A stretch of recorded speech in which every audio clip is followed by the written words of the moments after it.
Hello, good morning everyone, welcome back to my another blog. সবাই কেমন আছেন? আশা করছি সবাই অনেক বেশি ভালো আছেন। ইদানিং অনেক বেশি ইররেগুলার হয়ে যাচ্ছে, সেজন্য আমি আপনাদের কাছে আন্তরিকভাবে দুঃখিত। তো আজকে ব্লগটা শুরু করছি সন্ধ্যা থেকে। এখানে এই যে একটা পার্স আপনাদেরকে শো করছি এই জন্য, কারণ এটা একটা গিফট কিনেছি। গিফটটা কেমন হয়েছে সবাই অবশ্যই কমেন্ট করে জানাবেন। এই গিফটটা কিনেছি বেসিক্যালি হচ্ছে আমার এক দিদির মেয়ের বার্থডে আজকে। তো হঠাৎ করেই হচ্ছে দুপুরের দিকে ইনভিটেশন দিল, বললো যে ওকে সবাই মিলে সারপ্রাইজ দেবে, সেরকম আর কি, সেরকমভাবে প্ল্যান করেছিল দিদি। তো যাই হোক, সেটা ওর পরবর্তীতে আর সারপ্রাইজ ছিল না। তো আমরা হচ্ছে এখানে সেরকমভাবে রেডি হয়ে গিয়েছি, এখন হচ্ছে ওর বার্থডেতে চলে যাচ্ছি।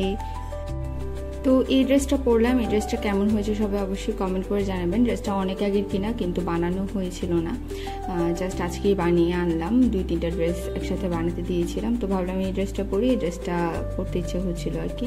তো এই যে তারপর হচ্ছে রেডি ফেডি হয়ে আপনাদেরকে একটু দেখাচ্ছি। Tarnish, and it's all about anti-tarnish. So এখন আমরা যাচ্ছি বার্থডেতে। আর এই যে এখানে ত্রিভু রেডি হয়ে নেমে যাচ্ছে একা একা সিঁড়ি দিয়ে। ওর এই পাঞ্জাবিটা পহেলা বৈশাখে কেনা হয়েছিল, কিন্তু পরানো হয়নি, তো ভাবলাম এটা পরাই আছে ওকে। সে পাঞ্জাবি পরে রেডি, এবার নেমে যাচ্ছে।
সো এই ছিল বার্থডে সেলিব্রেশন অ্যান্ড এর থেকে বেশি কিছু ভিডিও করতে পারিনি, কারণ আসলে এত বেশি ভিডিও করতে গেলে নিজের মতো টাইম স্পেন্ড করা বা এনজয় করা সেটা আর করা হয়ে ওঠে না। তো দিদি হচ্ছে সব কিছু প্যাকেজ সিস্টেম করেছিল, কারণ একার পক্ষে সব কিছু, আর যেহেতু এটা সারপ্রাইজ ছিল তো আগে থেকে প্ল্যান থাকলে আসলে সব কিছু রেডি করা যায়। তো এগুলো হচ্ছে বাইরে থেকে নিয়ে চলে এসেছিলো। তো আমরা ভেবেছিলাম সবাই একসাথে বসে খাবো, কিন্তু ট্রিপ হচ্ছে আমি বাইরে যখন গিয়েছিলাম বেসিনে হাত ধোয়ার জন্য, খাওয়ার জন্য, ও ভেবেছে আমরা বাইরে চলে যাবো আর কি। তো সেরকম সে হচ্ছে কান্নাকাটি শুরু করে দিয়েছিল, সে আর থাকবে না। পরে হচ্ছে প্যাকেট নিয়ে আমরা বাসায় চলে এসেছিলাম। বাসায় এসেও সে কান্নাকাটি থামাচ্ছিল না, সে আবার বাইরে যাবে বলছিল। ও হচ্ছে এরকমই মাঝে মাঝে বায়না ধরে, একবার বাসায় ঢুকলে বলে বাইরে যাবে, বাইরে গেলে বলে বাসায় আসবে না। মানে অনেক রকমের মজা করে আর কি সে আমাদের সাথে। এটা আমাদের জন্য খুবই হ্যাসেল, বাট ওর জন্য মজা আর কি, যখন যেভাবে যেটা ওর করতে ইচ্ছে করে করে। তো এই যে তারপর হচ্ছে এখানে আমি আর আমার বোন মিলে হচ্ছে খাওয়া নিয়ে বসে গিয়েছি আর খাচ্ছি আর গল্প করছিলাম সব কিছু নিয়ে। আজকে আসলে বাইরে যখন আমরা টেলারের কাছে গিয়েছিলাম, সেখান থেকে ড্রেসগুলো আনার সময় একটা মহিলাকে দেখেছিলাম। মহিলা এত অদ্ভুত আচরণ করছিল, সেটা নিয়ে আমরা গল্প করছিলাম আর হাসছিলাম, বলছিলাম কত ডেয়ারিং মহিলাটা। যাই হোক, এখানে খেয়ে নিচ্ছি। তো আজকের ব্লগে আর তেমন কিছু দেখানোর ছিল না, আজকের ব্লগটা এ পর্যন্তই ছিল।